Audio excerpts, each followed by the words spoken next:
All right, guys, Mikey here from Mikey's Strength and Fitness. And guys, do I have an awesome comparison video again for you today. And we're going to take it all the way back to the 2002 Mr. Olympia, Ronnie Coleman versus Gunter Schlierkamp. And the main reason why I want to do this video is because of the fact that everyone keeps asking me to do it, and everyone always talks about Gunter getting screwed and how he should have beaten Ronnie Coleman in 2002.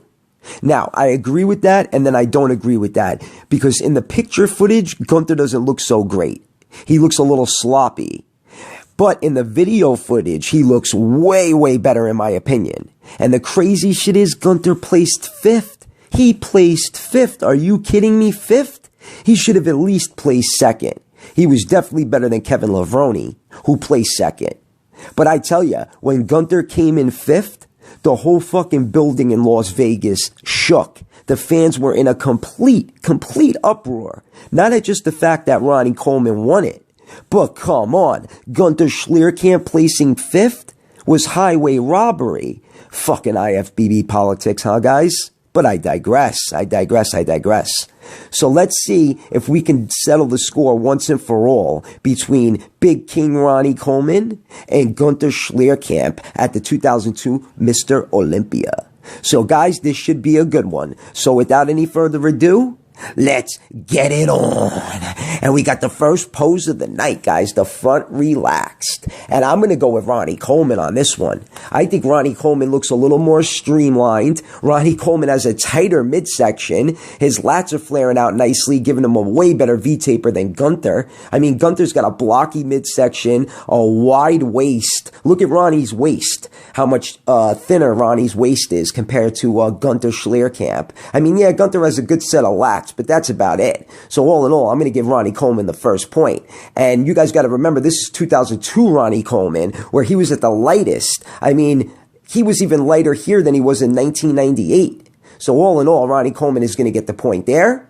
Now we got the front lat spread, and look at how shallow Ronnie looks in this pose, because if you go back to 2001, which was a year before this, Ronnie had a crazy front lat spread and a crazy rear lat spread, but not so much here. So I'm going to go and give the point to Gunter Schlierkamp. Even though Gunter's not holding the pose conventionally, he's not holding it, straight forward, you could still tell that he has way better lats and a way better V-taper. So all in all, Gunter is going to get the point there. Now we got the ab and thigh, guys, and look at how tight Ronnie's midsection was, and that's because Ronnie was only like 250-something pounds. Whenever you get over a certain weight limit, guys, you end up blowing your midsection out. Now, this is an ab and thigh shot, so we're going to go off the abs and thighs, and I think Ronnie Coleman has better abs, and his thighs look just as good as Gunter. So all in all, I am going to give this one to Ronnie Coleman. I mean, just look at how sloppy Gunter's midsection looks, and he's holding water in that department. But I digress. All right, guys, now we got the side chest shot. And I know that the picture quality for Ronnie Coleman isn't that great, but you could tell that Gunter does have a better side chest. Gunter's side chest is popping a little bit more. His left pec is bigger than Ronnie's right pec. The side sweep to the quads look great. So all in all, I'm going to give Gunter the point. I mean, Ronnie just looks a little shallow in this pose as well, but Gunter looks a little bit better. All right, guys, now we got the side tricep.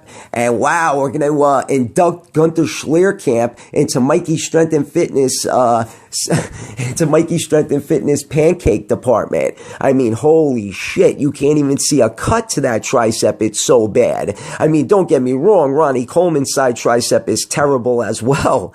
But, wow, Gunter's is just as bad as Dennis Wolf's side tricep. So all in all, Ronnie's going to get the point because Ronnie's just looks a little bit better. But they both look horrible in my opinion. All right, guys, now we got the front double bicep, and look at Ronnie Coleman. Ronnie Coleman's fucking arms look like they're deflating. I mean, he looks terrible. His biceps look like peanuts. His triceps look like they're melting. I mean, Gunter doesn't have a great set of arms as well, but they're better than fucking Ronnie Coleman's. And you know what I noticed about Ronnie Coleman? Whenever Ronnie's down in weight, his arms suffer. His arms always look very small whenever he's down in weight. But anyways, I'm going to give that point to Gunter Schlierkamp because his arms are a little bit bigger. All right, guys, now we got the rear lat spread, and it's obvious that Ronnie Coleman's going to take this one because Ronnie's traps are better. He's got better detail to the back. He's got a better lower back. He's got way better hams and glutes. I mean, those hams and glutes are alien-esque. So all in all, I'm going to give this one to Ronnie because, I don't know, Gunter, he doesn't even look that wide in the rear lat spread. His traps, yeah, they look pretty thick. They look okay, but nothing like Ronnie Coleman. So Ronnie Coleman's going to get the point. Now we got the hands on the hip, most muscular, guys. And you see in this pose, Gunter's midsection looks nice and tight. He actually looks really, really good in this pose. So I'm going to give this point to Gunther Schlierkamp. I mean, I would go with Ronnie Coleman if Ronnie Coleman had a tighter midsection in this pose. But all in all, Ronnie did have a tighter midsection than Gunter here at the 2002 Mr. Olympia. All right, guys, now we got the last pose of the night, the rear double bicep. And you know what? It's tied up, guys, 4-4. It's 4-4. And obviously, how can I go against Ronnie Coleman in the rear double bicep? I mean, this is the best rear double bicep in bodybuilding history. Better than Dorian Yates. Better than fucking puffy-ass Phil Heath. So all in all, Ronnie Coleman is going to break the tie, making it 5-4. Big King Ronnie Coleman. I mean, yeah, Gunter's back don't look too bad, but he's got no hams and glutes. His shoulders and arms look really good. His traps look pretty good. But against King Ronnie Coleman in the rear double bicep, you ain't beating him. So Ronnie's going to take the last point and make it 5-4. Ronnie King Coleman. And rightfully so. But guys, if you want to go back and check out the video footage to Gunther Schlierkamp at the 2002 Mr. Olympia, he looked way, way better in the video footage than he did in this fucking picture footage. Plus, he looked a lot better, I think, at the night show than he did in prejudging, because he came into the night show looking way better than he did in prejudging, and those pictures were from prejudging. But I digress. So guys, if you liked the video, give it a thumbs up. Mikey Strength and Fitness. Peace out, guys.